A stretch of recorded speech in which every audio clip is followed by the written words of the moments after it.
saber se a pessoa tem de fato aquele chamado? Bom, existem sim alguns critérios, né, para se saber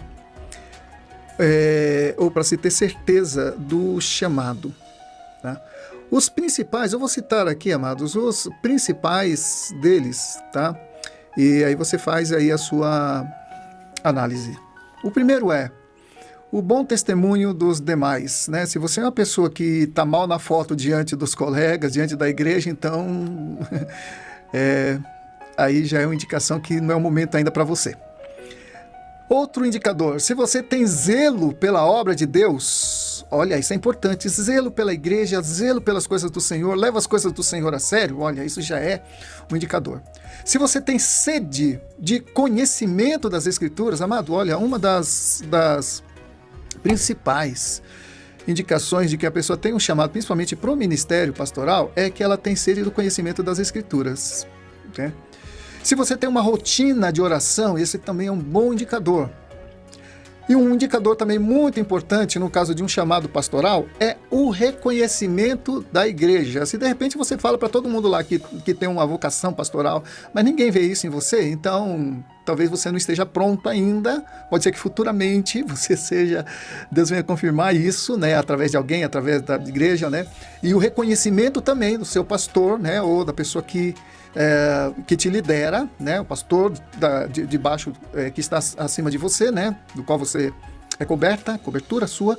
Então, se ele identificar isso em você, então já é bons indicadores. Você vê que não é só uma coisa nem só outra coisa, é um conjunto de fatores que vão indicar que você tem um chamado para um determinado ministério, né? E aqui no caso em questão, o ministério, a vocação pastoral, então tem mais critérios, tá? Porque você vai estar à frente de uma igreja, você vai ser um pregador, você vai ser um conselheiro, então você vai ter que saber manusear bem a palavra da verdade.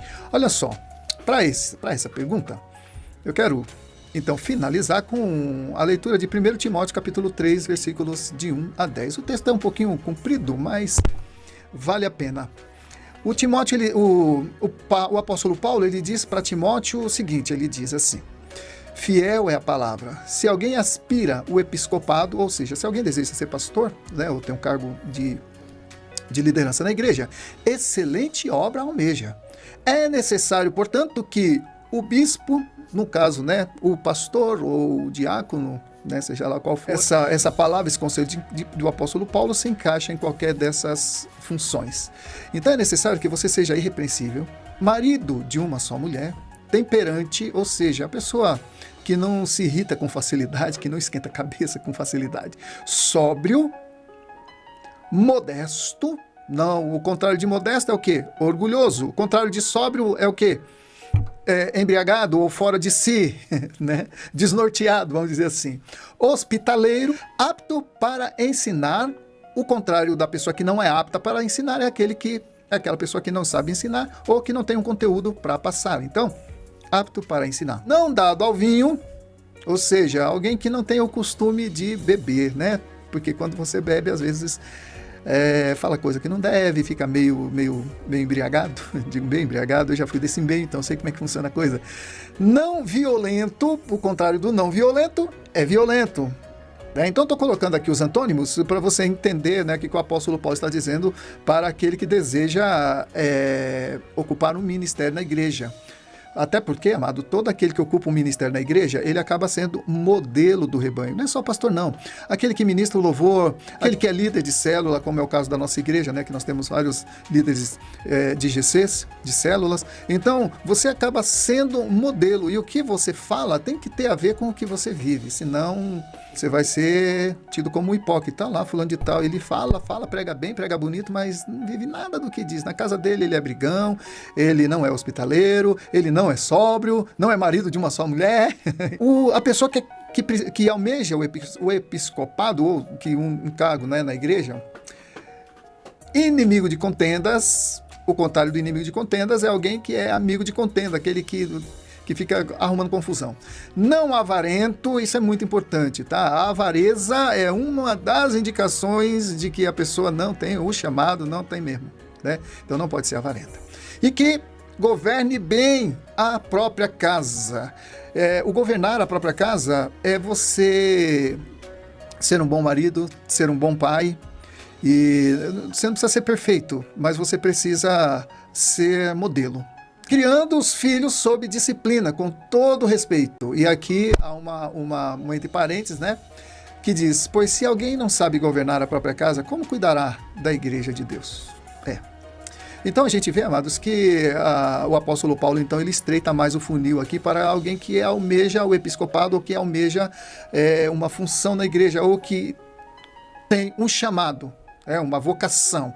Então é necessário que você se encaixe nesses requisitos. E ele continua ainda, que não seja neófito, ou seja, alguém que é novo na fé, alguém que não tem muita experiência com Deus, alguém que se converteu há pouco tempo, ainda tem algumas coisas para serem trabalhadas na vida dele, para não suceder que se ensoberbeça e incorra na condenação do diabo. É aquela coisa, quando você pega uma pessoa que é imatura, tanto na idade quanto na fé, e coloca ela num lugar de destaque, num lugar para exercer alguma função de maior projeção, ela muitas vezes se sente melhor do que as outras, e aí começa a menosprezar as outras pessoas e começa a criar um ambiente de competição, enfim, né? É muito comum nas igrejas. Então, não pode ser novo na fé, ele tem que ser, pelo contrário, é necessário que ele tenha bom testemunho dos de fora, a fim de que não caia no opróbrio e no laço do diabo. Tá? E, semelhantemente, quanto aos diáconos, aqui, né? Para os diáconos, é necessário que sejam respeitáveis de uma só palavra, não inclinados a muito vinho, não cobiçosos de sórdida ganância, conservando o mistério da fé com a consciência limpa. E também sejam esses, primeiramente, experimentados, ou sejam, testados e aprovados. E se mostrarem irrepreensíveis, exerçam, então, o diaconato. Nós vemos aqui, amados, que o chamado, então, ele envolve todas essas qualificações, né, que eu citei aqui, e é bíblico, como eu falei para você, né, eu ia citar minhas opiniões nas escrituras. Se alguém almeja ser pastor, então vá buscar orientação, vá buscar confirmação, né? Mas enfim, vamos para a segunda pergunta. Pastor, qual a diferença entre profissão e vocação? Pastoreio é profissão? Não, amados. Na minha visão, pastoreio não é profissão. Mas então qual é a diferença? Porque o pastor, ele recebe para pastorear, não recebe? Então é bíblico? Vamos ver agora, tá? Bom, primeiro quero estabelecer aqui a questão sobre a profissão e vocação, né? O pastor, ele é vocacionado, ele é um profissional do público. Existem os profissionais e existem os vocacionados. Nós vamos ver aqui as diferenças entre eles. Primeiro, a profissão, eu não estou desmerecendo, antes de continuar o assunto, devo dizer que eu não estou desmerecendo a profissão e nem a vocação, eu só estou estabelecendo aqui a diferença entre as duas coisas, tá? Bom, profissão está mais relacionada ao meio de sustento, meio de provisão, especialização em alguma área que lhe promova sustento financeiro e que dê algumas condições de você assegurar o sustento da sua família, o sustento da sua casa, e você crescer, desenvolver, comprar coisas, né, que você precisa no dia a dia. Então, a profissão, ela vai ser o seu meio de vida, tá? É pecado? Não.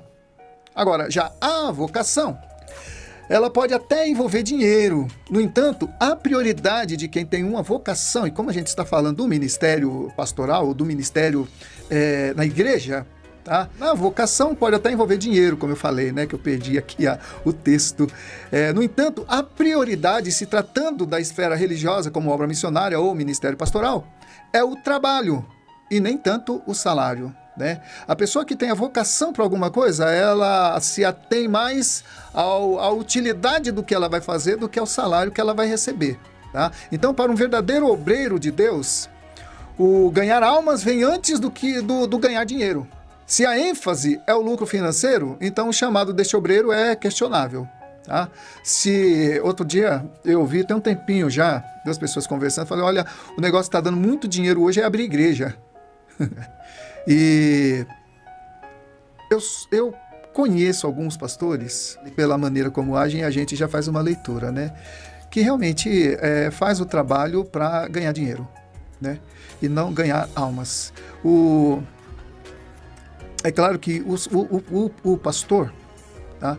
Como ele tem a família dele para sustentar, ele tem filhos para dar conta, ele tem até mesmo os gastos do ministério, então ele deve ser remunerado por isso, tá?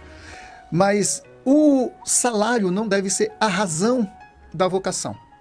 O salário deve ser em segundo plano. Mas como eu falei, nós precisamos, por exemplo, eu sou pastor, tenho o meu trabalho, e na minha igreja tenho pastor em tempo integral, já trabalhei em igreja também em tempo integral, o tempo todo a serviço da igreja e sem o tempo integral, então espero que a igreja pague o pastor para que ele possa fazer a manutenção da sua casa, do seu carro e cuidar da sua família, prover o sustento da casa, porque ele está o tempo todo, o dia todo e muitas vezes dia e noite a serviço da igreja. Então é natural que ele seja remunerado por isso. Agora, ainda insisto, não é uma profissão, é uma vocação, porque, como eu falei, o mais importante na vida de um pastor não é querer ficar rico, uma igreja grande e tal, para poder ganhar bastante dinheiro. Eu não vou por essa vereda, né? É ganhar almas.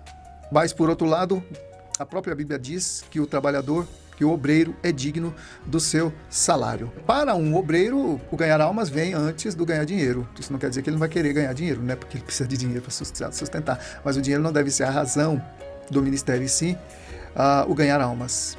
Se a ênfase é o lucro, então o chamado é questionável. Olha só, 1 Timóteo capítulo 6, versículos de 3 a 10, diz assim: se alguém ensina outra doutrina e não concorda com as sãs palavras de nosso Senhor Jesus Cristo e com o ensino segundo a piedade, é enfatuado, nada entende, mas tem mania de pôr questões e contendas de palavras de que nascem a inveja, a provocação, difamações, suspeitas malignas, altercações sem fins, por homens cuja mente é pervertida e privados da verdade, supondo que a piedade seja fonte de lucro. Nossa, eu leio um versículo enorme para dar um foco no finalzinho dele.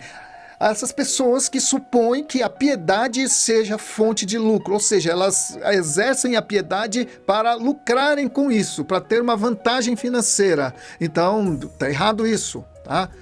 E ele continua aqui: de fato, grande fonte de lucro é a piedade com o contentamento, porque nada temos trazido para o mundo e nem coisa alguma podemos levar dele. Tendo sustento e com que nos vestir, estejamos contentes. Ora, os que querem ficar ricos caem em tentação e cilada, e em muitas concupiscências insensatas e perniciosas, as quais afogam os homens na ruína e perdição. Porque o amor ao dinheiro é a raiz de todos os males, e alguns nessa cobiça se desviaram da fé e a si mesmos se atormentaram com muitas dores. O apóstolo Paulo aqui, ele faz um discurso bem emblemático e que muitas vezes a gente distorce. O apóstolo Paulo, ele está dizendo exatamente o que eu disse aqui, sem pôr nem tirar, que realmente o que ele diz: os que querem ficar ricos caem em tentação e cilada, né? Você quer ficar rico? Quem não quer, né? Mas muito cuidado, amado, porque tem gente que começa a frequentar a igreja, tem gente que aceita Jesus por causa de um evangelho, dito evangelho da prosperidade, né? Evangelho, olha, vem para Jesus e Jesus vai mudar a tua vida, você que era pobre, você vai ficar rico e tal. Não, amados, eu conheci pessoas tementes a Deus e que se converteram pobre e morreram pobre. Até porque, amados, eu creio piamente que a nossa herança não é aqui não, a nossa herança é no céu. No céu sim, nós temos uma herança eterna, mas enquanto nós estamos aqui, nós temos que tomar cuidado. Não estou falando também que você deva se desfazer da sua riqueza, a não ser que Jesus fale para você pessoalmente, como ele falou para o jovem rico, né? Vai, vende tudo que você tem e depois me segue. Não, mas que você tenha o cuidado de não fazer da obra do Senhor uma fonte de lucro, de enriquecimento. Igreja não é para enriquecer pessoas, igreja é para salvar, igreja é para melhorar a vida das pessoas no sentido espiritual. Quem roubava deixa de roubar, quem mentia deixa de mentir, quem bebia deixa de beber, quem usava drogas deixa de usar, quem traía a esposa deixa de trair, conserta seu casamento, enfim, né? Consertar você. E a prosperidade talvez seja o resultado de uma vida transformada e não a causa, né? Não sei se você está me entendendo, espero que sim. De qualquer forma, a igreja continua avançando, continua crescendo e Deus continua encontrando homens piedosos, né, para dar conta da seara, porque ela é grande, mas os ceifeiros são poucos e muitos dos ceifeiros não têm o coração inteiramente na obra, né? Bom, muitas vezes a pessoa que tem o chamado é a última a saber do seu chamado. Tá? Isso aqui é um comentário meu que é muito interessante. E aqui baseado na minha própria experiência de ministério. São as outras pessoas que primeiro percebem o chamado dessa pessoa. Né? Ela é disciplinada, né? As pessoas gostam, né, de viver debaixo de uma disciplina, gostam de discipular, aproveitam as oportunidades que têm para evangelizar, são assíduas nos cultos, estão sempre disponíveis e, o melhor, não buscam reconhecimento. Não são raras as vezes em que o temor se apodera da pessoa na qual é reconhecido esse chamado. Ou seja, muitas vezes a pessoa que tem um chamado, ela tem medo de mergulhar no chamado porque ela sabe da responsabilidade que é. Ela sabe como é importante, como tem que ser a vida de uma pessoa chamada. Então esse é um dos indícios. Uma pessoa que tem um chamado ministerial, seja para fazer missões, seja para o pastoreio, ou até mesmo um chamado para ministrar louvor na igreja. Né? Então esse senso de inadequação pode até ser um sinal de que você é chamado. Né? É as pessoas que têm que reconhecer primeiramente o seu chamado e não vocês próprio. Eu vou falar mais sobre isso daqui a pouco. Ah, mas pastor, e se eu sinto no coração que Deus está me chamando? Pois é, de repente é só você que sente e ninguém mais sente que Deus está te chamando. Né? Então, uma das evidências de que Deus está te chamando para o ministério é quando as pessoas confirmam isso.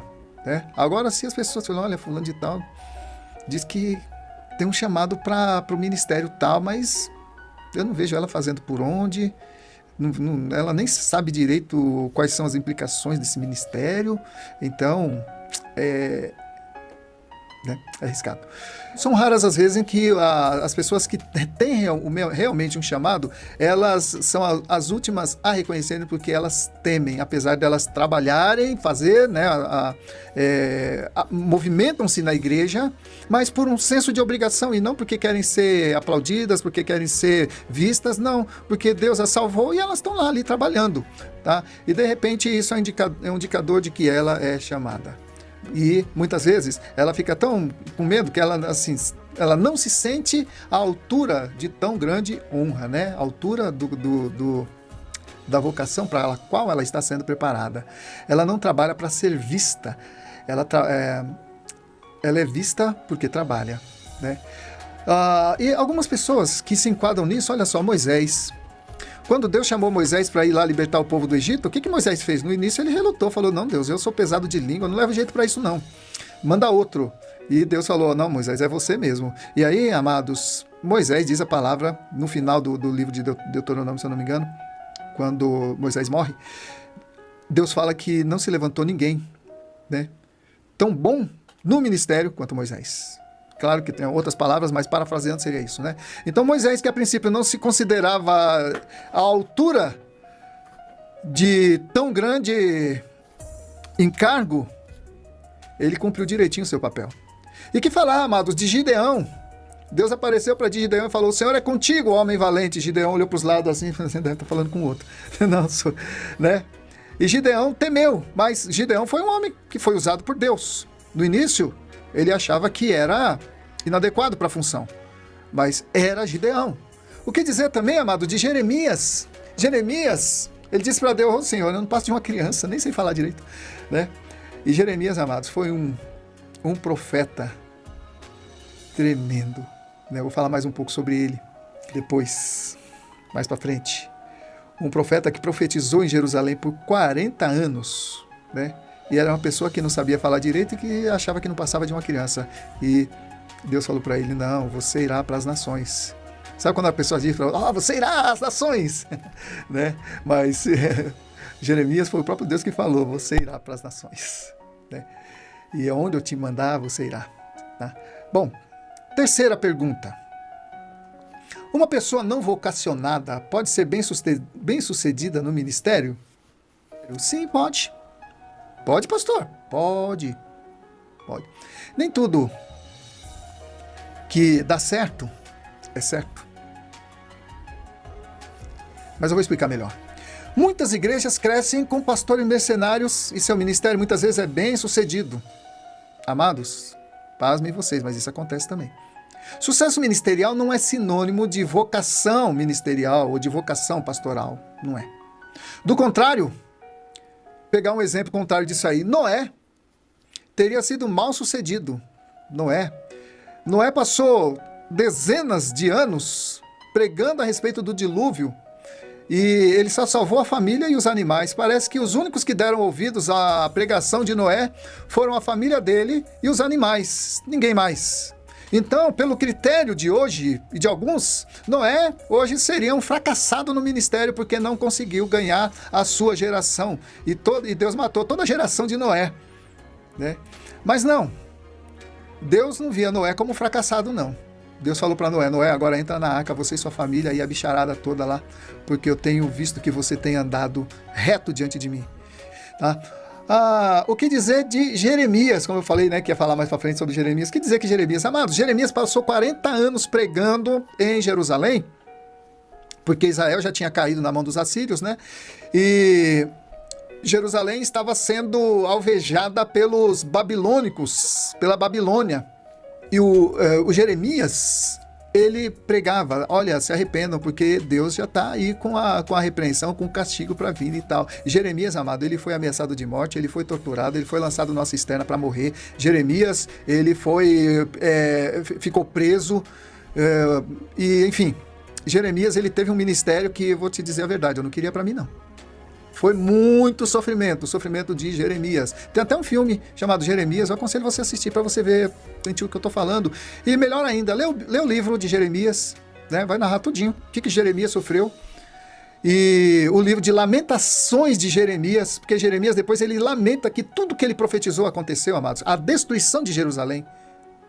Ele passou 40 anos pregando para um povo que não queria ouvi-lo, né? Mas como disse no livro de Ezequiel, e eles saberão que houve no meio deles um profeta. Jeremias, nos seus 40 anos, não conseguiu convencer ninguém. E nós poderíamos dizer hoje, Jeremias foi um fracassado ministerialmente? Não. Tanto é que o livro de Jeremias está lá, um dos principais dos profetas maiores, que inclusive profetizou a destruição de Jerusalém. Do jeito que ele profetizou, aconteceu. E olha só, o livro de Ezequiel, capítulo 33, versículos 31 e 33, diz assim: Eles vêm a ti como o povo costuma vir, e se assentam diante de ti como o meu povo, e ouvem as tuas palavras, mas não as põem por obra, ou seja, não as praticam. Pois com a boca professam muito amor, mas o coração só ambiciona o lucro, a cobiça. Eis que tu és para eles, é aqui Deus falando para Ezequiel, tá, amados? Ezequiel capítulo 33, versículos 31 e 33, que eu estou lendo. Agora o versículo 33. Eis que tu és para eles como quem canta canções de amor, que tem voz suave e toca bem, porque ouvem as tuas palavras, mas não as põem em prática. Mas quando vier isto, e aí vem, então saberão que houve no meio deles um profeta. Quando Deus fala, né, para Ezequiel, quando vier isto, porque antes Deus estava falando para Ezequiel que virá um tempo de castigo, de juízo sobre o povo de Israel. Então, Deus está falando aqui para Ezequiel, Ezequiel, não esquenta a cabeça não, eles estão ouvindo as suas profecias como alguém que desperdiça palavras no ar, como alguém que canta, né, o amor e a vida, sem se preocupar. Mas todas essas coisas que eu coloquei na tua boca acontecerão, e eles saberão que houve no meio deles um profeta.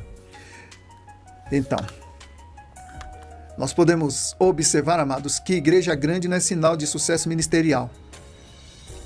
E que igreja pequena não é sinal de fracasso. Jesus diz em Mateus capítulo 7, versículos 21 e 23.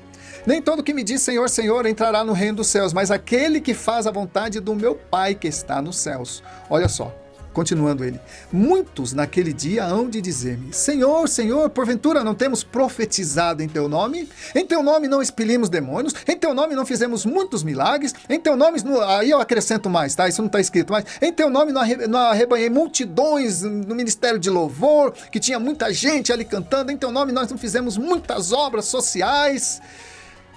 Então lhes direi, aqui já é Jesus falando de novo, então lhes direi explicitamente, nunca vos conheci, apartai-vos de mim, vós que praticais a iniquidade. Meus amados, eu vi aqui, citei para você exemplos de profetas e de pessoas chamadas, vocacionadas, que a princípio não levavam o menor jeito para serem líderes e se deram bem, como foi o caso de Moisés, o caso de Josué, o caso de Gideão e outros, né? E citei casos como o caso de Noé, que passou mais de 100 anos pregando o dilúvio, pregando, olha, Deus vai destruir essa geração, se arrependam e tal, mas ninguém se arrependeu. E Moisés foi um fracasso, ministerialmente falando? Se fosse para o nosso julgamento, de acordo com o nosso critério de hoje, a gente o colocaria na classe dos fracassados. Mas quando você vai ver lá na Galeria da Fé, no livro de Hebreus, você vai ver, amados, que justamente alguns desses que a gente teria hoje por fracassados, eles estão encabeçando a lista daqueles que foram vitoriosos, que deram a sua vida para que hoje nós pudéssemos ter a palavra de Deus hoje aqui estudando, né? E que são hoje referências para nós. Amém? Quarta pergunta. Já vi pastores com muita eloquência, mas pouco conhecimento bíblico. Ter um curso teológico legitima o pastorado ou precisa algo mais? Olha só. Bom, o curso teológico, na verdade, não legitima o chamado de ninguém. A pessoa pode conhecer as escrituras muito bem. O diabo conhece. Ele conhece, né? Inclusive, quando ele confrontou Jesus lá na ocasião da tentação, ele fez citação de textos bíblicos e textos bem escolhidos, por sinal, né? Olha só, se a pessoa que tem chamado ou que é vocacionada, ela tem essa confirmação, ou seja, se ela tem essa vocação, né, ela vai procurar se capacitar. Ela vai querer estudar as escrituras, pois, olha só, assim como os livros de direito ou a Carta Magna, né, a Constituição, são as principais ferramentas de trabalho para um advogado, assim como a matemática é importante para um contador, as escrituras são importantes para um vocacionado a pastor. Seria você, agora eu te pergunto, né, porque tem gente que fala assim, olha, para ser pastor, só precisa ter o chamado, não precisa fazer seminário, não precisa estudar, Deus revela. Vou te fazer uma pergunta, você sentindo uma dor ou tendo que fazer um tratamento dentário ou um tratamento de saúde, você procuraria um médico que não fez medicina? Desses médicos que compram diploma? Acho que não, né? Principalmente se você soubesse que o diploma dele foi comprado, principalmente se você soubesse que ele tirou notas baixas, que ele pescava na prova. Não. Você quer alguém que sabe o que faz, alguém qualificado, capacitado, alguém que estudou para exercer a função que exerce, né? Você procuraria um médico que tem boas recomendações, né? Você procuraria um dentista formado. Você procuraria alguém para te orientar em alguma coisa que tem conhecimento na área. E por quê? Porque para ser pastor não precisa. Não, mas tem a revelação de Deus, pastor Zé Carlos, né? Deus revela. Tá, como é que você vai saber se algo que está no teu coração é revelação de Deus ou não? Porque a Bíblia diz que o coração do homem é enganoso e desesperadamente corrupto. Quem o conhecerá? Amado, é sério isso. Muita gente falando o que Deus não mandou falar e fazendo o que Deus não mandou fazer, e muita gente seguindo pessoas assim, porque não querem se dar o trabalho de mergulhar nas escrituras, de ler, de fazer um curso teológico, para poder se qualificar. Se você, quando precisa de um médico, você vai num especialista, em alguém que entenda do assunto, e por que para ser um pastor, ou um missionário, ou um obreiro, não se requer qualificação? Não, o importante é o coração. Não. A Bíblia foi escrita para ser estudada. Deus falou para Josué, medita neste livro, então farás prosperar o teu caminho por onde quer que andares. Amados, nós não podemos negligenciar as escrituras dizendo, sabe, trocar por uma suposta revelação de Deus. Não estou desmerecendo a revelação, tá, amados? Entenda. Até porque o único meio de você saber se uma revelação de fato é de Deus é pelas Escrituras. Se as Escrituras confirmam tal profecia, se tal profecia é de Deus, que eu mesmo já recebi muitas profecias que eu só não desmenti a pessoa por educação, tá? E já vi muitos casos assim também. Não vou citar aqui para não estender muito tempo. Agora, as Escrituras não, elas não falham. Agora, você também não pode interpretar as Escrituras do seu jeito. Você tira um versículo ali das Escrituras e você faz uma pregação, muitas vezes, que não tem nada a ver. Leia o contexto. Por exemplo, tem um texto que diz assim, o apóstolo Paulo dizendo: tudo posso naquele que me fortalece. E aí você pega esse versículo e vai, olha, tudo posso, eu posso de tudo, né? E não é isso não, é posso suportar as adversidades. Vai lá no contexto.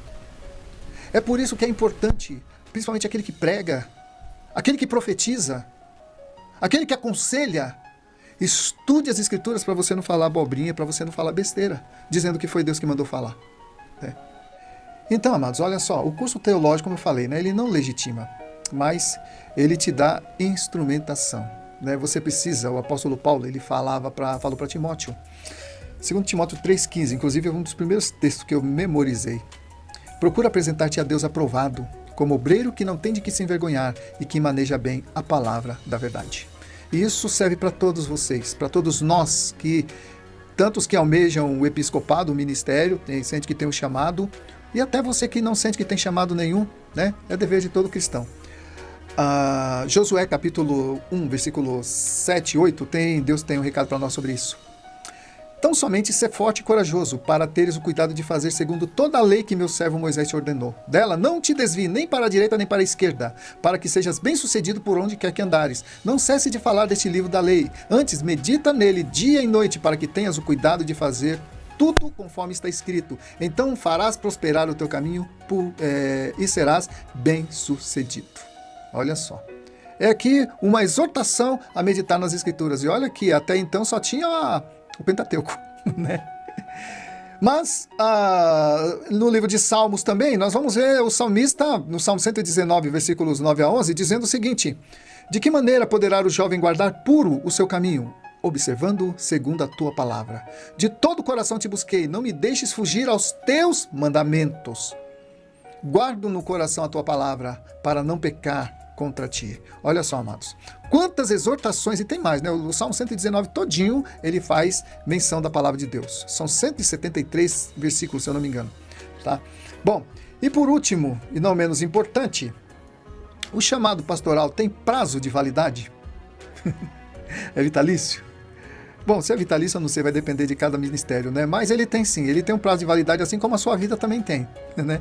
Tem um momento que a gente se aposenta porque a gente já até não dá mais conta, a gente já não tem mais tanta força, a nossa cabeça, muitas vezes a mente falha em algumas coisas, a minha mesmo já está começando a falhar, né? Então, só que infelizmente alguns pastores não atentam para isso e vão além do que podem e acabam, inclusive, prejudicando a igreja.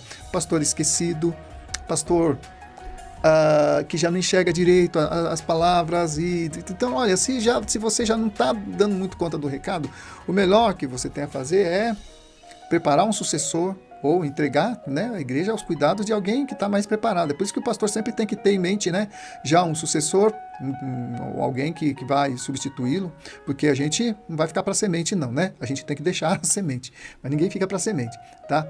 Então, assim como um profissional, né, que por não conseguir mais dar conta do trabalho, com o pastor não é diferente. No entanto, ele não deixa de ser cristão, né? Ele continua sendo cristão. Ele apenas cede a sua posição de liderança para um pastor mais jovem. E esse pastor agora, jubilado, ele vai atuar como conselheiro, como alguém que vai, né, dar um norte, dar uma direção, enfim.